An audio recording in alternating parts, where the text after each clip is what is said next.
Hey guys, welcome to the video. Welcome to the channel. My name is Ben. This is Honeydew Homestead, but I'm very dirty right now.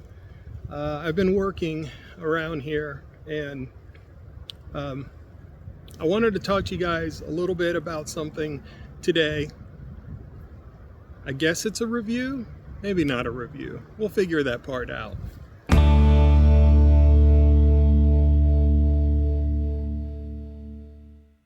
As you know, I just recently finished the Epic greenhouse build.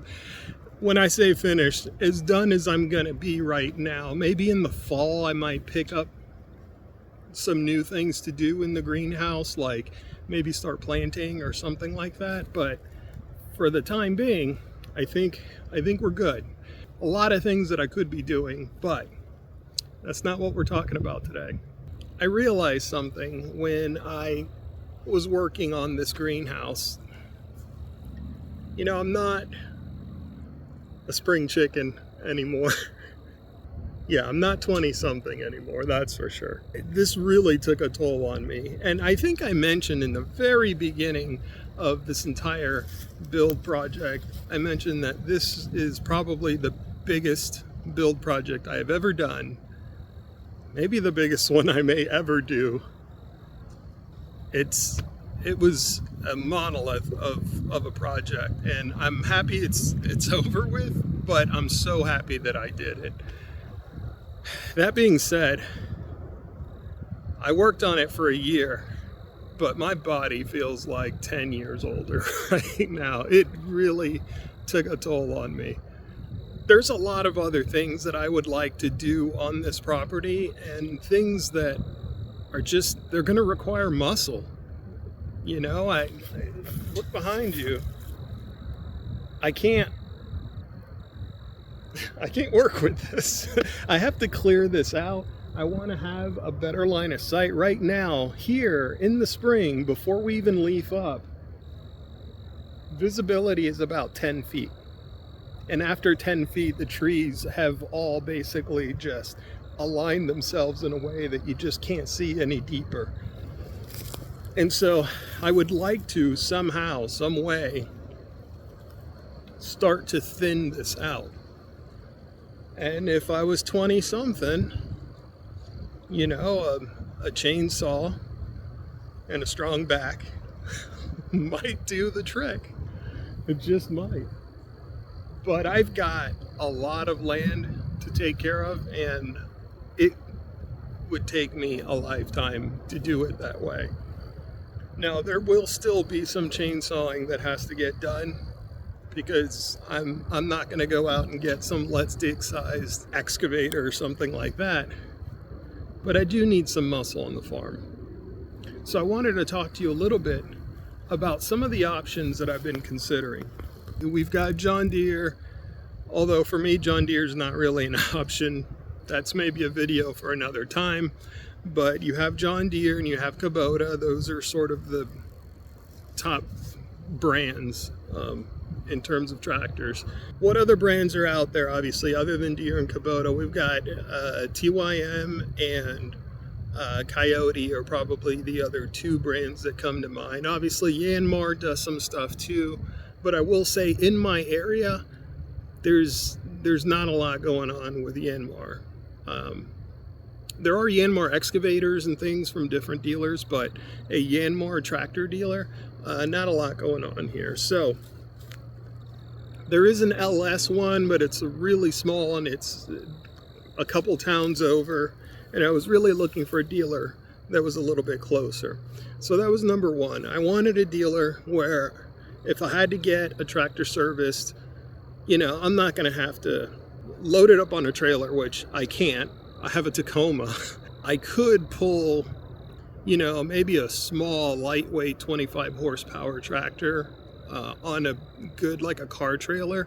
I could probably do that on a Tacoma, but I'm looking for more than 25 horsepower. I'm either going to have to start upgrading trailers and upgrading my truck and money, or I can find a dealer that's close enough where it's not going to cost me an arm and a leg to have them handle the transport if I have to do any maintenance on it. Another thing that's important to me is in terms of dependability in the brands. Obviously, Bobcat does tractors as well, but they just haven't been in the game that long. And honestly, Bobcat, this isn't their first time around. This is the second time Bobcat has tried to get into the tractor business, and I still don't know if they're going to survive. I really don't. And what am I going to do with that tractor if Bobcat dips out the second time that they've tried this? I'm going to be stuck with a tractor that I can't service. As I briefly mentioned in the beginning, John Deere was kind of immediately off the table. And without going into a much longer exposition about it, I didn't like that they have proprietary loaders. I want something with a skid steer quick attach loader because I want to have that flexibility that I can shop for equipment anywhere. And yes, a lot of equipment makers do make John Deere attachments. It's just weird. I don't know. It's weird to me. Like, get with the program, John Deere. Anyways, that is like one gripe out of many, but it was kind of a deal breaker for me. I just didn't even bother with John Deere. And that was one of the big reasons, is they're really the only brand that has refused to transition over to skid steer quick attach. Obviously, another major factor is price. Price is important, right? There's no ifs, ands, or buts. There's no way around it. Price is important. When it came to brands like John Deere and Kubota, they're sort of on par. And I got a quote from Kubota, and I got a quote from a couple other brands. Again, I didn't bother with John Deere, but I know that John Deere and Kubota, their prices are very comparable. A Grand L60, I think, was the Kubota that I priced out because I was looking for something in that 50 to 60 horsepower range. TYM and Coyote were 20 to 25% cheaper than Kubota.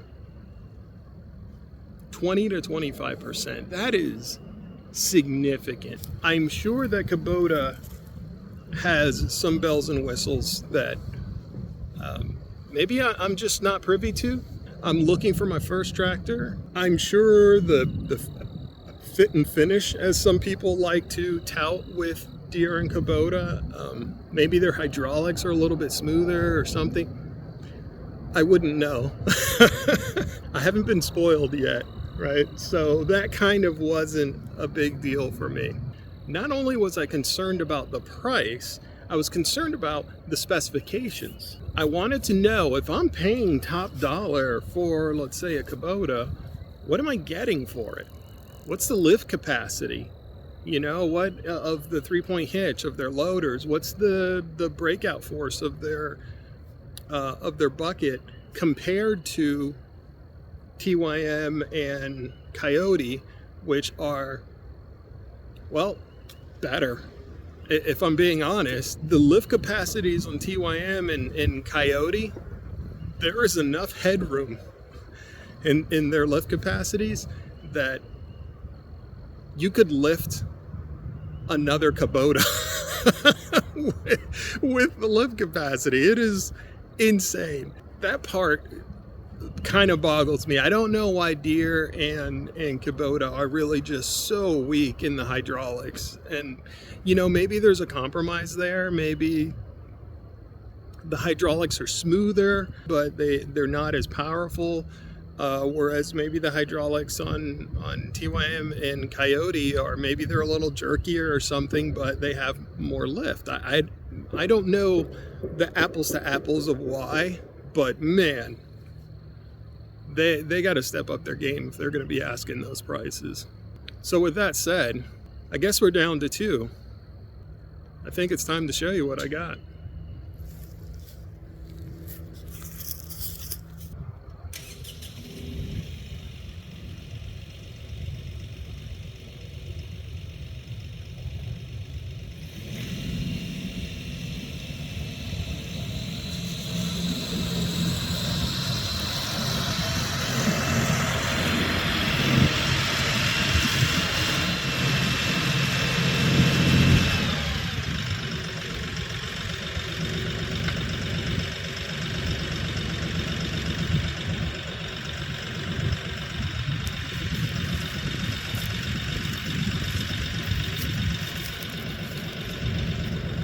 Let me introduce you guys to Wiley.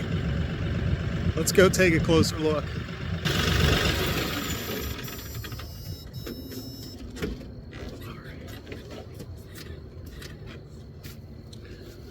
All right, I guess I'll leave you guys there and let's chat. So I was talking about the stats before, right? The specifications. I was talking about why I was interested in TYM and Coyote over Kubota or John Deere. But why did I choose Coyote over TYM? The truth is I was really interested in TYM. The problem with TYM, at least in my area, is that TYM tends to partner with like hardware stores and paint shops and little mom and pop places, which is fine. That get out in the market any way you can. How do I put this? If you have a tractor dealer and you look at their lot and they sell tractors, that dealership lives and dies by selling tractors. If you go to some mom and pop shop that they just sell like socket wrenches, oh yeah, and there's some tractors over there, they're concerned with the business as a whole. And I think that yes, the tractors are a big investment for them, but I also feel like it's not their number one priority. And I wanted to buy from an establishment where tractors was their number one priority. You know what? It's kind of noisy. Let's go inside the cab here. I'll show you one of the first features. The 3-point hitch seat bumps the window. Well, that's interesting. Just barely, too. All right, guys, you and I, we're finding something out together here, but you know what? This is raw and unfiltered. I guess we are going to open the door. Look, before I talk about stats, let me just give you a tour of the inside of the cab here. All right, so here on the side, this is just a place where you can charge your phone. There's a stereo and auxiliary here. This is meant if you wanted to have a stereo up here. There's obviously AC and heating, and you've got vents on both sides. There's one over here, one over here. You've got sunshade here if you're kind of driving into the sun. Down here, you have your parking brake, horn, haven't used it yet. Also headlights, things like that. You got your hazards over here. This is your throttle. Down here, this is a cruise PTO, which honestly I don't think I'll ever use. I'm not a row cropper. Over here, this is regen. This tractor does have regen. It is above 25 horsepower. I don't think I've mentioned it yet, but this is a DK5320, and I'll talk about some of the specifications here in a minute. So let's see, what else do we have? Oh, I'll show you another thing. Okay, so I did opt for a couple of bonus features here. I have a third function. I went ahead and got that factory installed. You'll see there's an extra line that runs out to third function out in the front. As I mentioned before, we got a skid steer quick attach, a bucket, which was important to me. The loader obviously has all of the usual features, float features, you know, pitch, curl, lift, all that kind of stuff. Over here, we've got PTO, and this is the wipers and headlights and defrost over here. So there's a number of options here. Here on the side, I've got my 3-point arm lift. I also have, for the backhoe, the lever here because I also opted for a second set of remotes. At some point, I would like to add a hydraulic top link onto this tractor. I did not buy one right away because I don't think I'll need it right away. I just didn't want to be in a position where I didn't have that extra function. It's also set in a detent so that you can use it as a top link. I could also potentially use it if there's some sort of hydraulic wood splitter or something that that I would be able to use off of those functions. While I have you here, this is a fresh air intake, so if I didn't want to run the AC, if it was a nice overcast day and I just wanted to get some fresh air, but I needed to keep the doors closed, I could open up that vent, and that's just a way to get some circulation in here. Oh, one other thing. It is a 3-speed loader, and I've got low, medium, high, and I also have 4-wheel drive here. So a couple more upgrades that I got. Obviously the backhoe was an addition to the price. I got the extendable arms, which did not come standard with the DK, but I did go ahead and get those added on here. I also went ahead and got a thumb added on to my backhoe, which was another cost, as it would be honestly with any other brand. Once again, it is the 5320 cap model. It has 50 horsepower, 50.3 horsepower, and 39.3 horsepower, so just under 40 at the PTO. It's got about a 12.7 gallon tank, and luckily, close to the farm, just a couple minutes up the road, there is a gas station that sells off-road diesel, so that's awesome. As I mentioned before, it's a 3-range transmission. You guys already saw that. Hydrostatic, very important. I opted for the hydrostatic because I already have the lawn tractor that is that sort of hydrostatic transmission.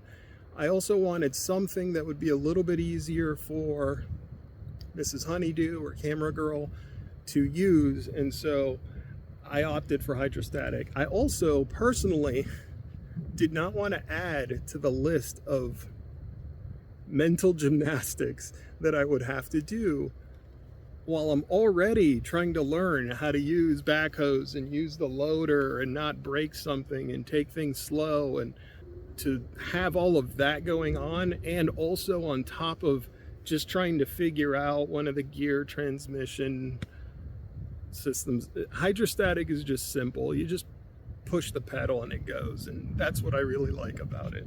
It is an independent PTO and pretty standard stuff, the 540 PTO. There is an optional mid-mount mower for these, but honestly, this is such a heavy machine. I don't know that I'd want to mid-mount mow with something like this. On that note, I will say I've probably run it for about 30 minutes. It is a beast of a machine. It is intimidating to stand next to it, let alone to get behind the wheel of it. And I think that is something that cannot be understated. And this is a small tractor. I mean, you know, it's maybe 8 feet in height. It's not like we're talking some giant thing where I need to go get a 6-foot ladder to climb into. But if you look at it, it's all just heavy. It's all thick steel, and it's just heavy, and literally anything on this machine can kill you. It could just fall on you and crush you, and you have to be painfully aware of that at all times when you're standing around one of these machines. And so that's the part that I think it is intimidating about it, is that you have to be very careful. Farmers tend to be the ones who suffer injuries the most, and very often it's because they're around one of these things, because they lose a leg because they got too close to a brush mower, or their arm got just a little too close to a PTO and their sleeve got caught and they just got sucked into it. Like there's 1,000 ways to die around this thing, so you gotta respect the power. That's sorry to go off on my soapbox there, but that's just something that has to be said.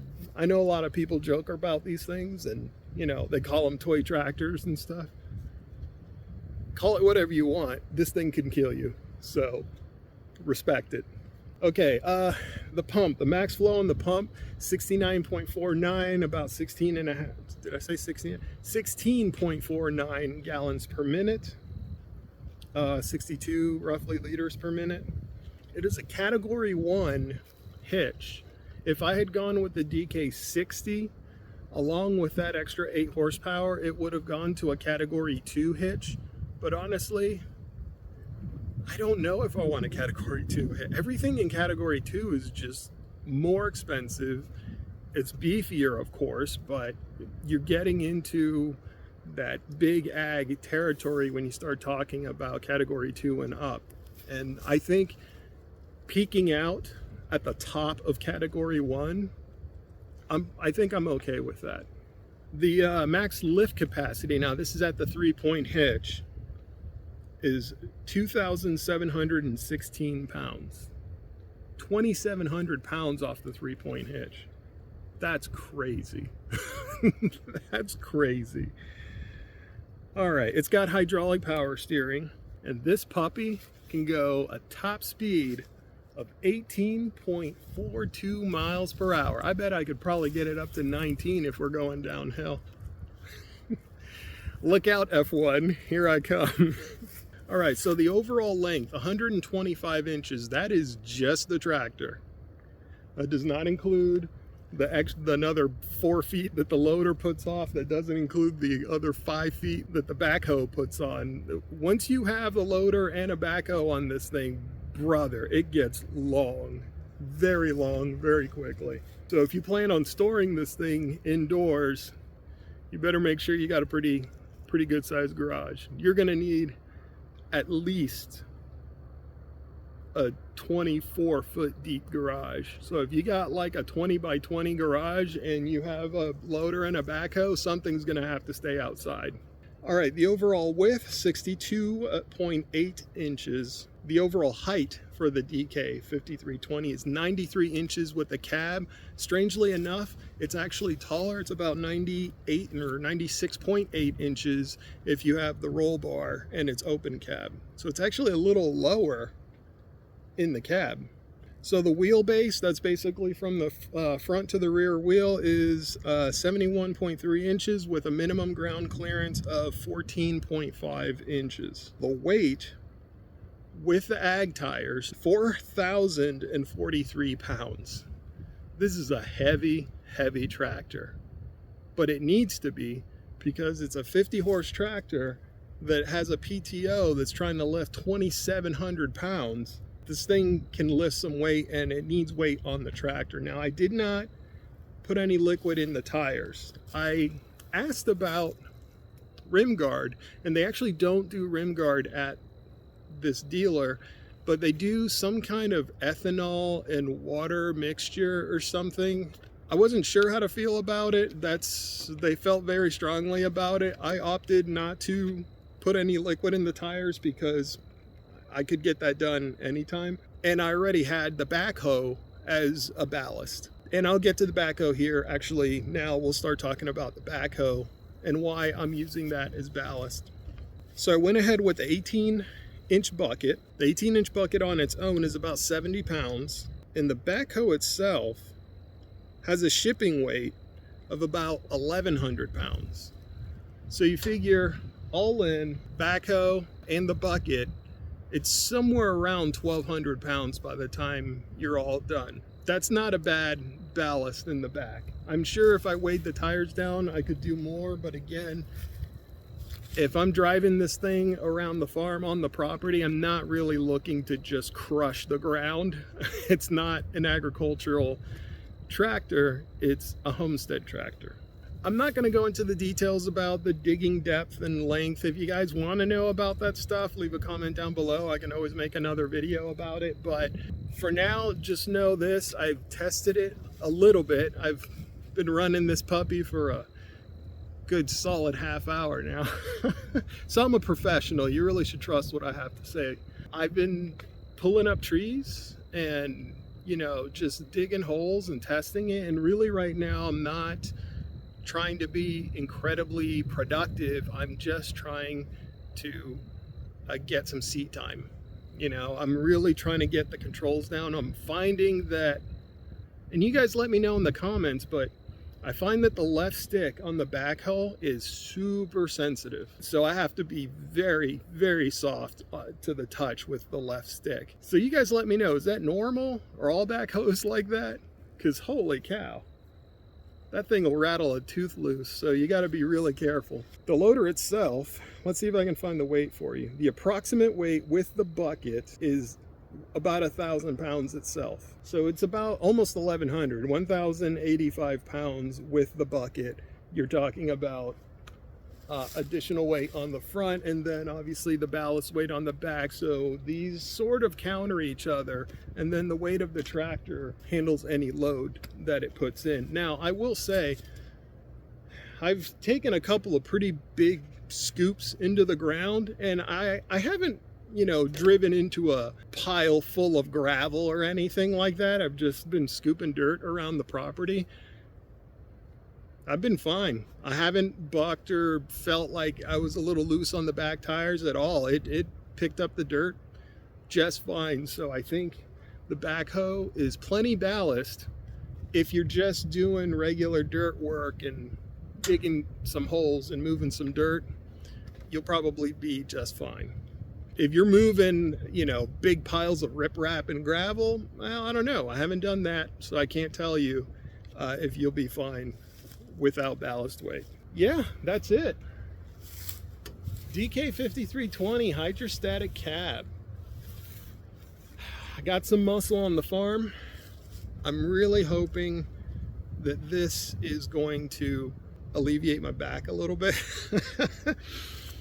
Do some of the heavy lifting for me, and frankly do things that I know for a fact I know that I could never ever do in a reasonable amount of time by hand.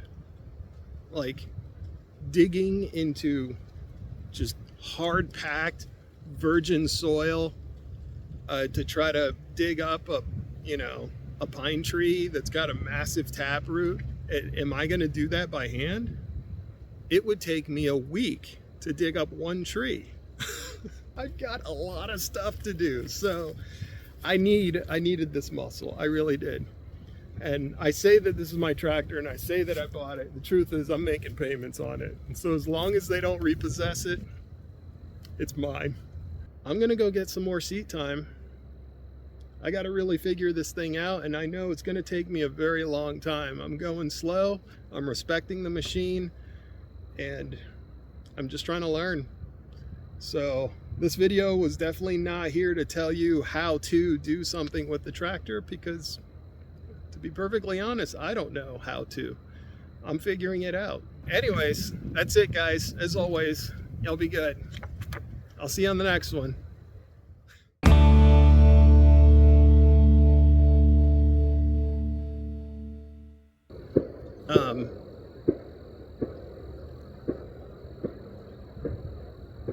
Can you hear that? Somebody's doing some target practice.